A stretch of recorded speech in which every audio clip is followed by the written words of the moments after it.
Hi, everyone. Welcome back to Your Disabled Joy. My name is Nico and I use he, him pronouns. I'm a white man with wet, slicked back blonde hair, large blue and brown spectacles, and a pink t-shirt that says Penn State on it underneath a green and purple flannel shirt. I'm seated in front of a purple wall and some bookcases. And like about 25% of the US population, I'm disabled. Non-disabled people might see our lives and experiences as pitiful, tragic, sad, but I don't know, guys. I've been disabled a pretty long time now, and I think there's also room for disabled joy. Our disabled community has as many members as it has opinions, which is why I've asked my friend Ima here with me today to talk about disabled joy. Hi, Ima. Thank you for joining me. Hi, Nico. Thank you. Of course. Can you share a joyful memory with me? It could have to do with your disability, or it could be totally separate. Both are valid. So, my happiest memory? Sure. Having my babies, having my children. I've been told I couldn't have babies, so it was a nice surprise to know that I have two now, and they're my joy. Oh my goodness. Congratulations to you. That's fantastic. I'm Thanks. so glad that you got that family. That's really great. Thank you for sharing with me. How has your disability or your disabled journey impacted and intersected with how you're able to pursue your own joy and to pursue happiness for yourself? I think in a lot of ways, when my babies were little, I wasn't able to walk and hold them at the same time. I was born with spina bifida. I walk with a limp, and I'm very prone to falling. So I've always had to kind of navigate spaces differently than most, because having to make sure that I'm not going to fall, and if there's stairs, and then having the babies and toddlers don't, when they were babies, they're older now, but having to they don't know that I'm disabled when they're 2 or 3 years old. They just want to run around. And I've also had to rely on other people in my circle to help me when they were getting away or running around. So yeah, that's kind of impacted the joy, having my disability. Thank you, Ima. I appreciate this vulnerability. I don't feel like I've talked to too many parents during this series, so I appreciate your perspective and the stories that you have to tell. I really sympathize also with having to navigate spaces in a different way. I also think about access a lot. So there is that, and I see you in that, definitely.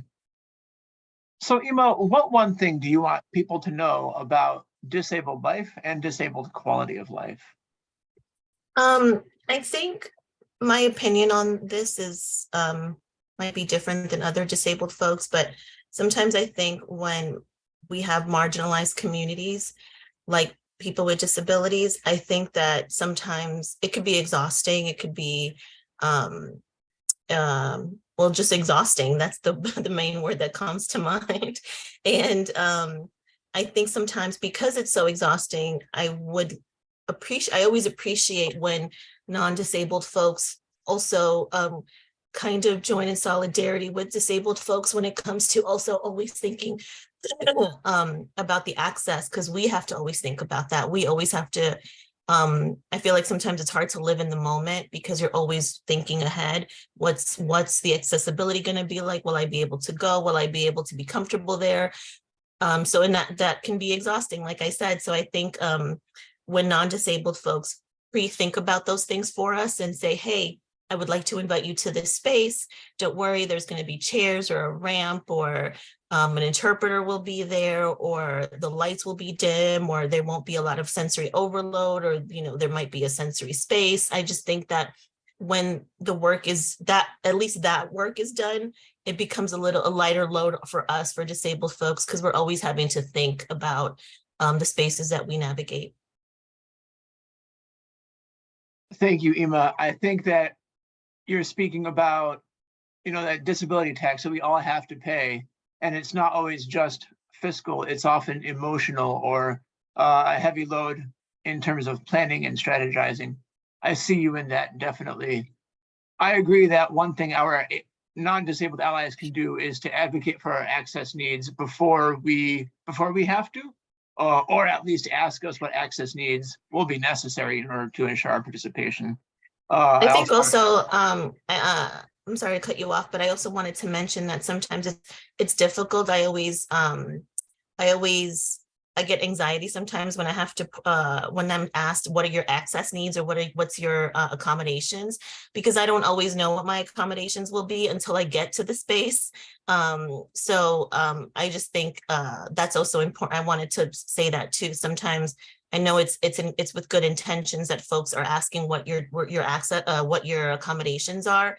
But I tend to leave it blank because I don't know what to ask for sometimes until I get there.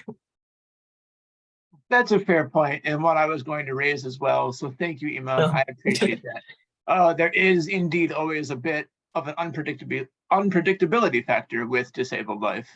Completely valid.